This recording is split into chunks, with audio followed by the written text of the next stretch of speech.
បណ្ដាញសង្គមណាពីមួយឆ្នាំទៅមួយឆ្នាំសឹងតែពេលខ្លះកន្លះឆ្នាំគឺដូរម្ដងហើយអ្នកទាំងអស់គ្នាហើយម្ចាស់អាជីវកម្មត្រូវតែដើរឲ្យទាន់ trend របស់បណ្ដាញសង្គមពេលខ្លះ ad មួយចំនួនខែមុនដើរខែនេះលែងដើរពេលខ្លះយុទ្ធសាស្ត្រមួយចំនួនឆ្នាំមុនដើរឆ្នាំនេះអត់ដើរ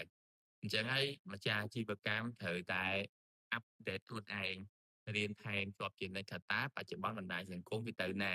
ហើយយើងដឹងហើយថាបច្ចុប្បន្ននេះអាជីវកម្មពឹងខ្លាំងមែនទែនទៅលើការផ្សព្វផ្សាយនៅលើបណ្ដាញសង្គមឬក៏ប្រព័ន្ធឌីជីថលនានា